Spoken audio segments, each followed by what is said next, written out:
Imagine a world without borders, a place where the divisions that separate us are no more, where the vast expanse of our planet is a shared home for all. Picture a map where the lines we drew have vanished, no more boundaries to define where one nation ends and another begins. Just a seamless, interconnected world. Envision a single flag waving for all humankind, a symbol of unity representing the collective hopes, dreams, and aspirations of every individual on Earth. This is the dream of a unified world, a concept that has sparked debates for centuries. Philosophers, leaders, and thinkers have pondered the possibilities and challenges of such a reality. What if, instead of separate nations, we were all citizens of one global entity? Imagine the sense of belonging to a single global community where every person is a neighbor. What would this world look like? And more importantly, would it be a utopia or a dystopia? Would we find ourselves in a harmonious society, or would the lack of borders lead to unforeseen challenges? The idea is as tantalizing as it is terrifying. It promises a future of unprecedented cooperation, but also raises questions about identity and governance. It challenges our fundamental understanding of identity, belonging, and governance. How would we manage our differences? How would we ensure that every voice is heard in such a vast, diverse world? Could such a radical shift lead us to a brighter future? A world where innovation and cooperation flourish, where children from all backgrounds play and learn together in harmony? Or would it plunge us into chaos and conflict? Would the absence of borders lead to new forms of strife as people struggle to adapt to a new way of life? Let's delve into the complexities of a world united under one banner. Join us as we explore the potential benefits and pitfalls of a borderless world and what it would truly mean for humanity. Don't forget to subscribe and hit the like button. The transition to a single world government would be monumental. It would signify a new era in human history, where the boundaries that once divided us are replaced by a unified vision for the future. This vision would be built on the principles of cooperation, mutual respect, and shared responsibility. It would demand a complete overhaul of existing political structures. The institutions that have governed nations for centuries would need to be reimagined and restructured to fit a global framework. This process would involve not just political leaders, but also citizens from all walks of life, contributing their voices and perspectives to shape a new world order. Imagine a global constitution, drafted and ratified by representatives from every corner of the world. This document would serve as the foundation for global governance, outlining the rights and responsibilities of every individual and nation. It would be a living document, evolving with the times and reflecting the collective will of humanity. This document would need to balance the rights of individuals with the needs of the collective. It would ensure that every person, regardless of their background, has a voice and a stake in the global community. At the same time, it would address the common challenges we face, promoting solutions that benefit all of humanity. A global government could take many forms. It might be a federation of nations, each retaining some degree of sovereignty while working together on global issues. Alternatively, it could be a more centralized system, with a single, powerful governing body making decisions on behalf of the entire world. It might be a centralized system with a single, powerful governing body. This body would be responsible for making decisions that affect the entire planet, from economic policies to environmental regulations. It would require a high level of trust and cooperation among nations, as well as a commitment to transparency and accountability. Or it could be decentralized, with regional councils holding significant autonomy. These councils would address local issues while coordinating with other regions on global matters. This approach would allow for greater flexibility and responsiveness, as decisions could be made closer to the people they affect. Regardless of its structure, this government would be tasked with addressing global challenges. These challenges are complex and interconnected, requiring innovative solutions and collaborative efforts. Experts from various fields would come together to share their knowledge and develop strategies to tackle issues like climate change, poverty, and international conflict. These would include climate change, poverty, and international conflict. Addressing climate change would involve not just reducing emissions, but also adapting to its impacts and supporting vulnerable communities. Tackling poverty would require a multifaceted approach, addressing economic inequality, access to education and healthcare. Resolving international conflicts would necessitate diplomacy, dialogue, and a commitment to peace and justice. In this new era of global governance, we would work together to create a better future for all. The closest we have to a global governing body is the United Nations. However, the UN as it stands is limited in its power and scope. In a unified world, the UN would need to be significantly restructured and empowered. It would need to have the authority to enforce global laws, collect taxes, and raise a global military. This new UN would be responsible for maintaining peace and order across the globe. It would also be tasked with protecting human rights and ensuring equitable distribution of resources.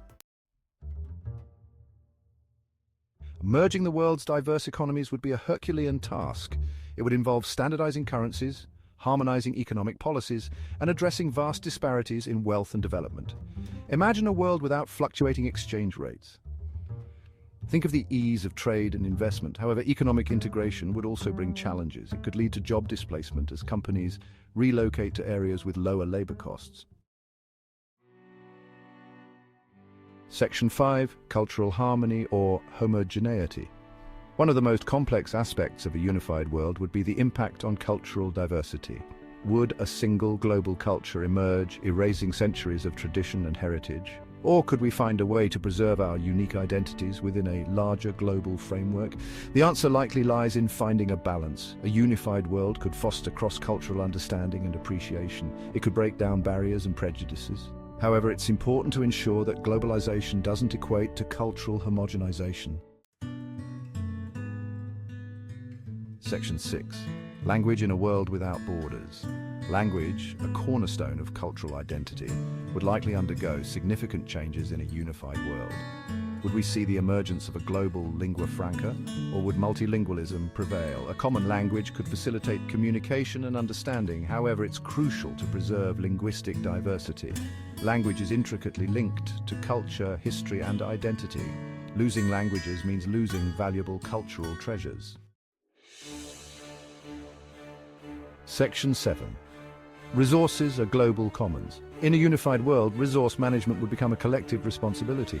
Issues like water scarcity, energy security, and food production would need to be addressed on a global scale. A global governing body could, theoretically, ensure a more equitable distribution of resources.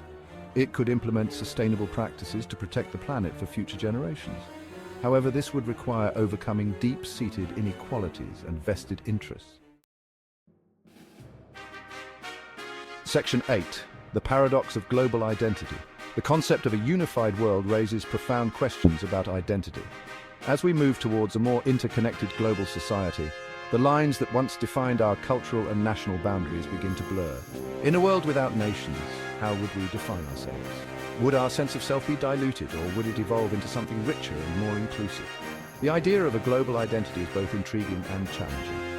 Would we embrace a global identity, or would we cling to our cultural, regional, or ethnic affiliations?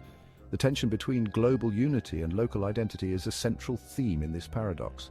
On one hand, a global identity could promote understanding and cooperation across borders. The answer is likely complex and multifaceted. While some may find comfort in a shared global identity, others may feel a loss of their unique cultural heritage. The balance between these two forces is delicate and ever-changing. Humans have an innate need to belong, and our identities are shaped by a multitude of factors. Our family, community, culture, and personal experiences all contribute to who we are. In a globalized world, these factors may intersect in new and unexpected ways. A unified world could foster a sense of shared humanity, but it's unlikely to erase the complexities of individual and group identity. Instead, it may create a new layer of identity that coexists with our existing ones.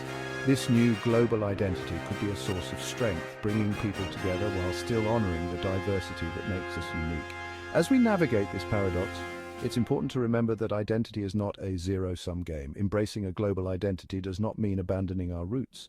Rather, it offers an opportunity to expand our horizons and find common ground with others.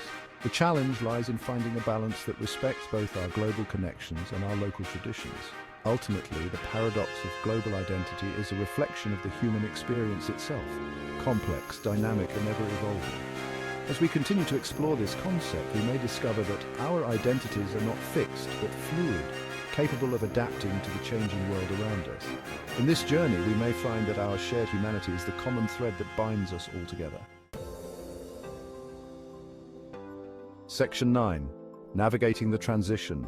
The transition to a unified world, if it were to happen, would be fraught with challenges. It would require unprecedented levels of cooperation, compromise, and trust between peoples and cultures. There would be resistance from those who benefit from the existing world order. We would need to address historical grievances and overcome deep-seated prejudices. The path to a unified world would be long and arduous, demanding patience, perseverance, and a shared vision for a better future. Section 10. Utopia or dystopia. The idea of a unified world is often presented as either a utopian dream or a dystopian nightmare. In reality, the outcome is likely to be far more nuanced. A unified world has the potential to solve some of humanity's most pressing problems. However, it also carries the risk of creating new forms of inequality and oppression. Ultimately, the success or failure of a unified world would depend on how we choose to govern ourselves and how we manage the complex interplay of unity and diversity. Section 11. A world united? The question of whether the world would be better off as a single country is a complex one. There are compelling arguments to be made on both sides. A unified world could usher in an era of peace, prosperity, and sustainability. It could also lead to tyranny, cultural homogenization, and a loss of individual liberty. The future, as always, remains unwritten. It is up to us, the citizens of this world, to imagine and shape the world we want to live in.